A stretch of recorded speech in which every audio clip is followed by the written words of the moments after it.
guess what? We've got so many young people who do not know where they want to go after completing their education. So the question is, how do we go about advising our loved ones on the proper career path and something that really does suit them and will give them that fulfillment that they are longing for? Interestingly enough, we've got working class people as well who have landed into a particular role that they don't necessarily feel or even wanted in the first place. So can we also stop, reboot and start again? Well, those are some of the questions we will be asking our career coach in studio, Rachel Mungai. She's also joined by George Kasumi, who is a high school leaver from Pumwani Boys School, Pumun, in the building. Also sharing her story is Nancy Anyango, who's a graduate from the Kabete National Polytechnic. Also just to give us a feel and an understanding of what young people are facing today. This is the reality. When you unasikianga kwa ground, vitu ni different. So let me just share a few points that I came across from a columnist known as Elizabeth Lemmy from the Washington Post when it comes to advising a young one or a loved one on their career path. In fact, the topic or the question that was on this article was, how do I advise my teenager on what career path they should take? Number one, do support, don't hover, okay? Number two, speak the language, don't speak for them. In other words, talk career lingo to your young one. Don't speak for them. Don't fill their job applications for them. Show them how to do it. Do identify strengths, don't identify careers. Look what they're good at. Don't tell them what career path they should get into. And then they say, number four, do use your network. Don't push your field. Meaning, leverage on the contacts that you have, your friends that you know, who can be of guidance to your child. Don't push them into your field. The last point is this. Do push passion. Don't push prestige. This thing of, we have always been doctors in our family, and you shall be a doctor, that is a no. What are they passionate about? And so let's get back to that, Rachel. When we actually talk about even this prestige that you see in so many homes, you've mentioned something that the fact that you got an A automatically means you have to do sciences. It has always been like that. And so what ends up happening, the people who are B's and C's and D's don't feel like they can amount to anything because courses like marketing, you know, things like front desk also makes you feel like, okay, you're not good enough for matching up, or even journalism is where you B's, no, you C's and you D's belong. You get? True. So you'll talk about that in just a second. Let's just talk to a caller for a few minutes. Good morning, Patrick from Thika. Yes. Hi, Patrick. Hi. Sema. Now, how are you? Say hi to the guest. Okay, wamesalimika.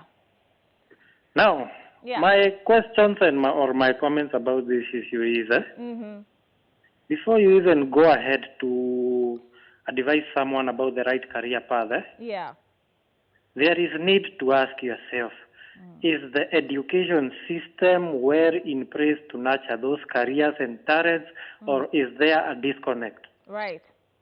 Because we have so many young people who are finishing school, but the system, the way it is structured, it does not support people becoming entrepreneurs. It does not support people thinking beyond the box. You get my point? Right. So I feel like 844, there is a very big disconnect. And that is why, you see, like if you look at the numbers, they don't rise.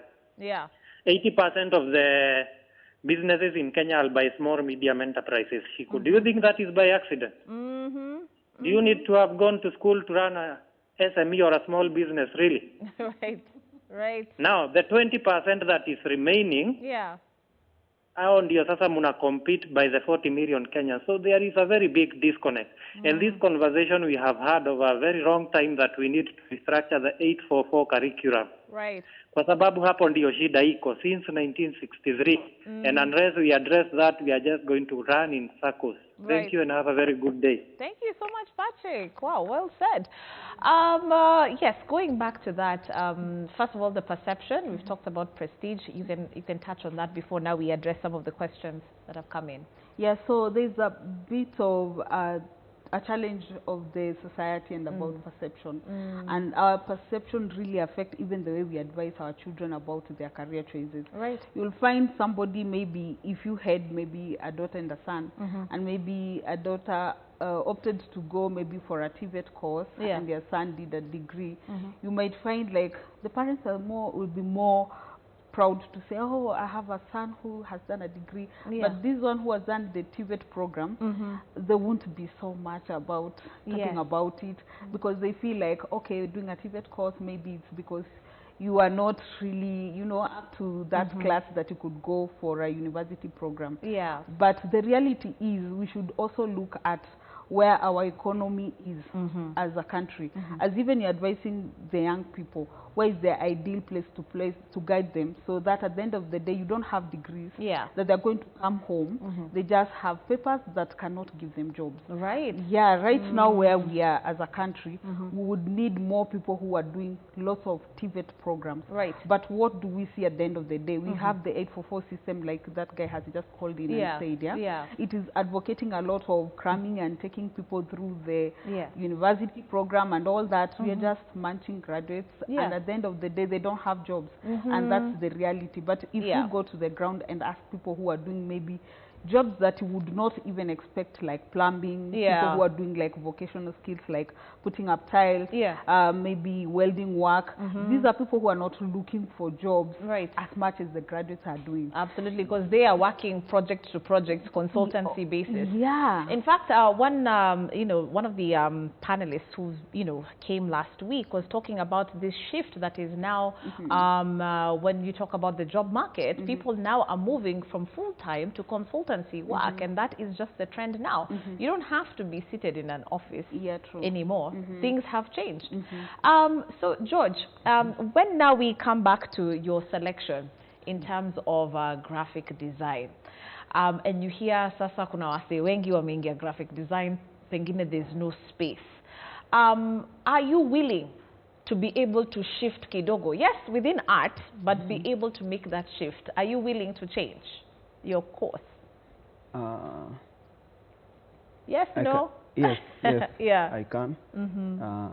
Because initially I was planning to do painting and fine arts, painting and drawing.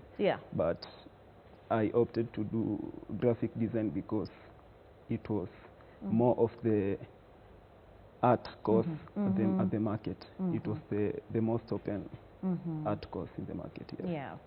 Nancy, do you feel that there are just so many things that you learn in school that will not be applicable in your life today, or at least to what you're interested in? Should something change? Let's say, fine, we get you have to understand the basics of mathematics, chemistry, biology, but at some point, do you feel that there's too much pressure to learn all these things, and at the end of the day, you just want to do interior design? Where does physics come in? Where does, would this kind of information would have helped you even in Primo?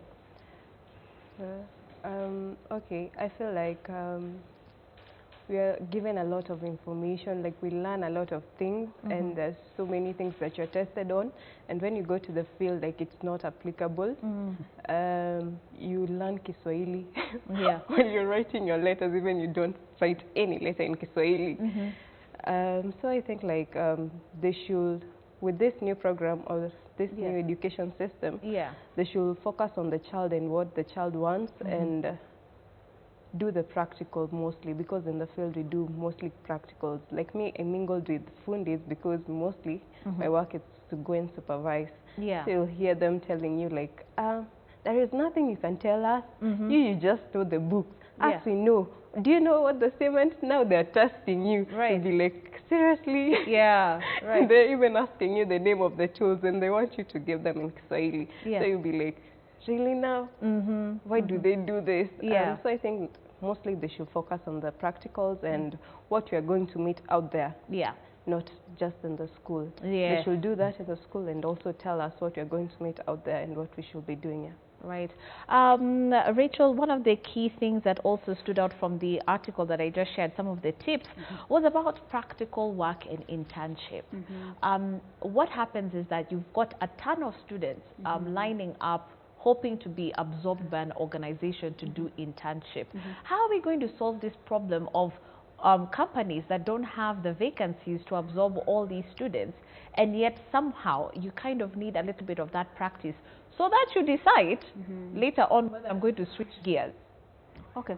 I think one of the challenges that companies do have, actually having worked in the HR space myself for quite some time, but not for so long, the challenge why they do not open their doors sometimes for the fresh graduates to come in. Sometimes it's the challenge of training them, because there's a lot of disconnect, what they're learning in class and what they're bringing in, like in the workplace. So when they come into the workplace, it's a totally different kind of a thing, because they cannot even simply do an email, an official email. Somebody writes an email and copies everybody, and they just don't know even where to put the titles, even picking calls, simple things, what we call the employability skills, they don't have. Because I want you to look at it, if a company really feels like you have the skills to come on board, they would open their doors if you are going to add value. But most of the time, the companies have the challenge, we bring you on board, you are going to take a space, we are going to look for a space to give you to sit on, we are going to look for maybe a laptop to give you, we are going also to now add extra expenses on training you, so they just don't want to go down that road. And that's why most of them, they are so hesitant to get internships. So what should young people do? Because it almost sounds like there's no hope to get that internship. I think there is hope.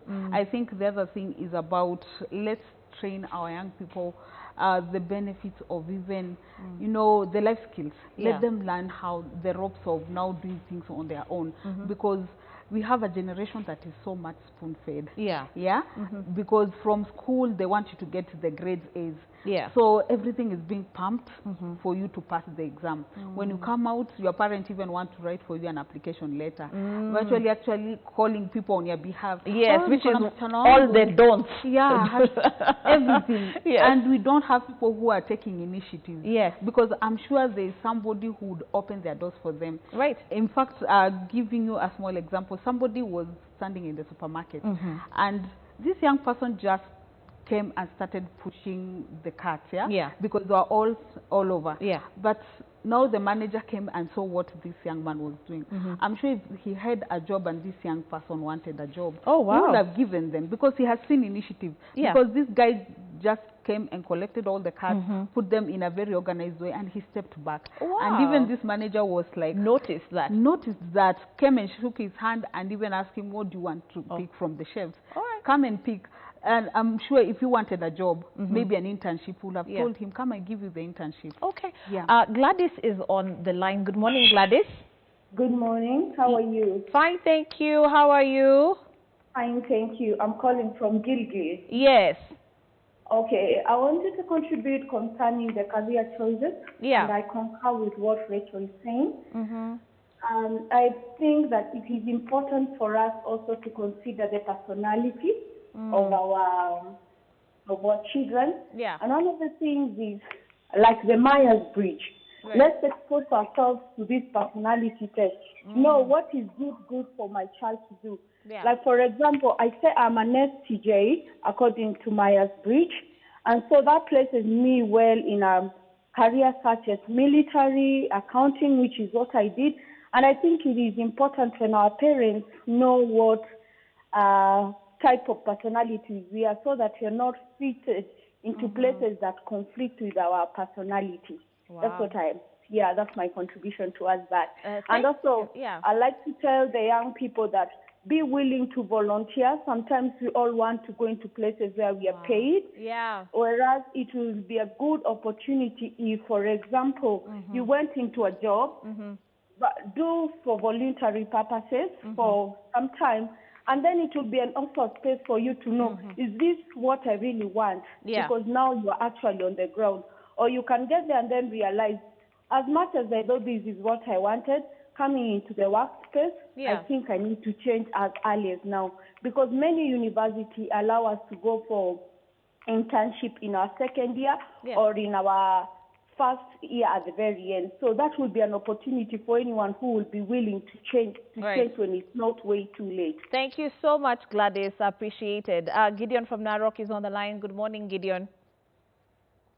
Hello, Gideon. Good morning to you. Good morning. How are you? Fine, thank you. Karibu sana to the show. Asante sana. I wanted to contribute to the career thing that you guys are discussing. And maybe I have 2 points to put across. One, we as the young generation currently lack role models in our own society. Right. In fact, when we were all growing up, even you, Shiko, you are looking at someone on the television. You are looking at maybe the person who is even at the maybe on the radio station, and you are like, I want to be like that person. So currently, on our own choosing of careers, or is the main thing that all of us are looking at the moment, yes, unaona huyu mtu ametajirika, unaona huyu mwingine ametajirika, but you find huyo mtu ameenda kotini. So at the moment, our young generation are lacking role models in our own society. Right. Right. So even choosing up that career, you end up saying, oh my God, I don't want to be like this person. Right. Again. And by then when you are growing up, you wanted to be like that person. Second thing. Yeah. I have just had my sister with the machoine, that's the best way to say because and the issue of godfathers. When a young man akimaliza tu shule anakuwa na godfather hapo kusema, oh, you know what, my son, my daughter wants, she has just graduated and she wants this job. We lack that hustle. Our parents really hustle to get where they are. Yeah. If you wanted to be on the media platform, you wanted to be a mercenary, what do you call, a person who is doing the building or even going to something to do 1, 2, 3 careers. Yeah. Our own parents were happy to be where they are. Okay. They didn't have all these godfathers who pick a calls and all that. Yeah. All right. Thank you, Gideon. Thank you, Gideon, for that. Good points brought up by Gideon. Let's continue to take a look at WhatsApp very quickly. Hi, I'm Noel Patience from 4 Lever. I want to do interior design. I'd like to know from your guest, what are my requirements to succeed in the field? Question for you, Nancy. Keep that in mind. Do we have another text message that we can put up on the screen? Hello, good morning. I'm Kate from Kigumo in Muranga County. I just completed Form 4 last year. According to the question of today, for me, I haven't decided what to do. In high school, I could say that I want to do nursing. Unfortunately, my grade can't go with the career. I'm stuck now because I don't know what to do as a career. Please help. Rachel, you really have your work cut out for you. Yeah, true. We have so many Form 4 leavers who are asking what next. Another text message coming in. Hi Kaitani, I am Chris Owino from the class of 2019. I actually managed the university entry grade of 57. I am interested in nursing. I have the passion for the game. Why doesn't the government consider passion and not ability? Because I am sure there is this guy with an A, but he or she lacks passion. Okay, let's start off with that text. When we talk about matching your skills and your passion, they must go hand in hand. Yeah, true. You cannot have the passion and not the skills. Yeah, true. Yeah, okay. So, yeah, so highlight that. So sometimes skills can be learned. Yeah. Because I'm sure if you want to become a nurse and you're coming from a family, maybe not even a family, most people wouldn't know these skills. Yeah. We grade or we call some skills technical. The technical skills are the skills that you have to be trained for that particular job. So for him, first to be trained to become a nurse, so he has to go and acquire those skills. So I think he has to apply, that's why I'm talking about the education system that does not consider that. So sorry, because there's nothing we can do about it unless he decides to go privately. Okay. George, in your field, ushaipata kazi yoyote around graphic design, tusemeka ni internship ama job, part-time work, so to speak? Not really. What I've been doing is just my own, creating some logos, trademarks, but personally not for not for any company. And I think I appreciate that because what you just said, even with the example that you gave, and even looking at other systems and how they function around the world, we all know and we have heard of in the US, teenagers, people in school getting something we call summer job, which allows them and gives them that opportunity to know ahead of time, okay, am I kind of feeling this? So what are you telling parents to tell their children, or what are you telling young people who are watching, Rachel, as far as if you don't get that opportunity to intern in a company, should I go that route? Start doing something with yourself. Yeah, the initiative aspect of it. So let's have young people try, like, step out of their comfort zone. Yes. If you love this, try doing it now. Show us how you want to do it. Right. If maybe it's a creative person, just like Georgie is, yes, just go ahead and try to see what you can do, because there's so much out there in the space that can earn you even without a formal employment as a creative artist. So at the end of the day, there are so many spaces to start from where you are if you show initiative. There's so many competition out there. So go out and try to see what you can do with what you are interested in. Because most of the time you find young people, yes, they have phones, but what are they looking at those phones doing? Most of the time, Facebook, Twitter, social media, just show off and, you know, putting up those things that they feel that they want, not really selfie. Selfie, you know, and then you take lots of selfie, and then at the end of the day, you're like, I'm so stressed, I can't see a job. Right. And maybe there could be an opportunity somewhere there. And then the mentality of there's somebody who will help somebody else there. Right. And sometimes there's no one who is going to hold someone else's hand. It's true. It's a story of so many people who didn't have godfathers, and they made their way wherever they are. It's because they stepped out. Another thing, guys, Nancy, you can rope in on this one, is young people's expectations to be earning immediately they get some type of work. That willingness also to just get on the ground and just get the experience is also what you tend to see lacking, even from a HR perspective. People come already automatically expecting a salary, and you just stepped out of high school. How is that going to...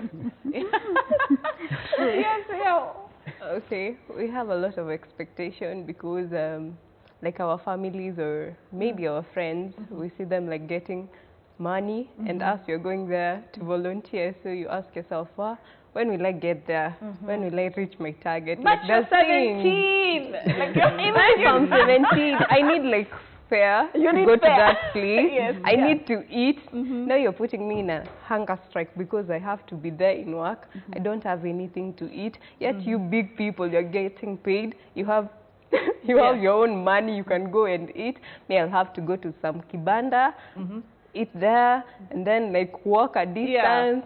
So it seems like, okay, we want money, but not that much, just an appreciation for that struggle. We want to volunteer, but that ka push, you know, that ka motivation, like, we need you here. All right. As we're winding up, Rachel, just a word of advice to those who are already working but are not really feeling that they are placed right, and they probably want to make that career shift.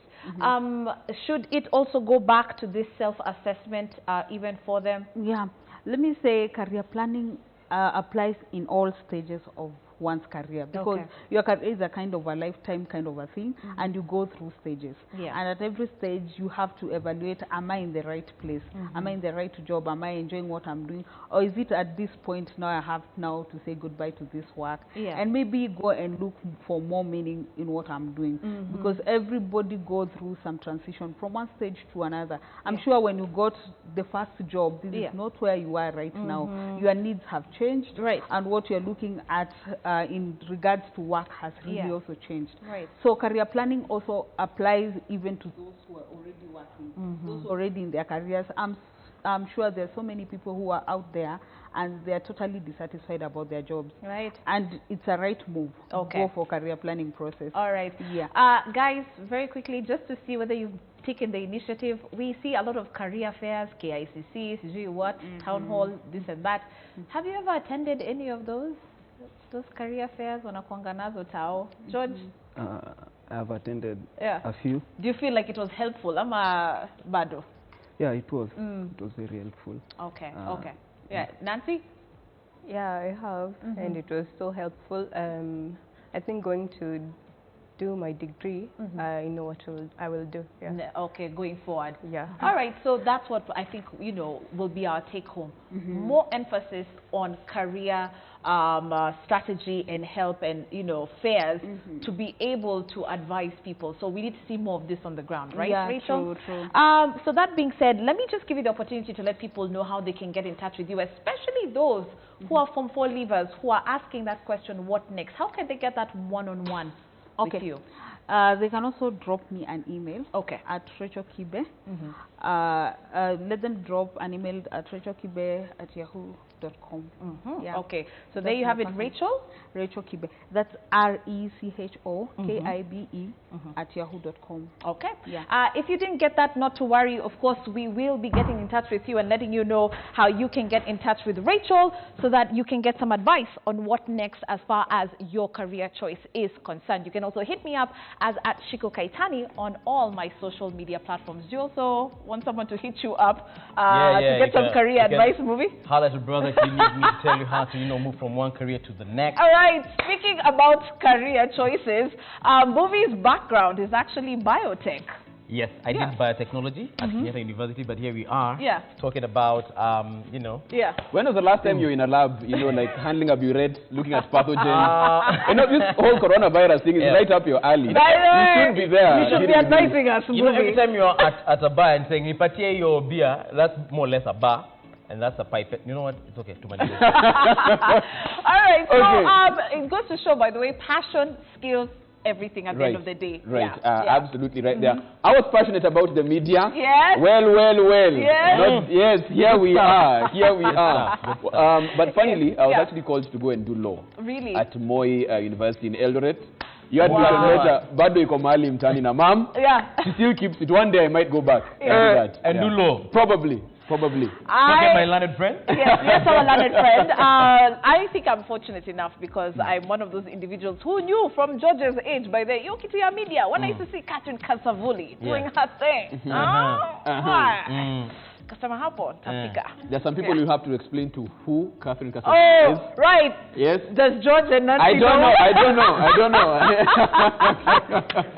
Okay, we'll leave it at that at a particular point in time. We'll be back tomorrow right here on K24 This Morning. The Daily Brief is up next with Samuel Jeroge and Shiksha Arora right here from 9 till 12:30. Have a great day. Bye-bye. All right. Bye-bye.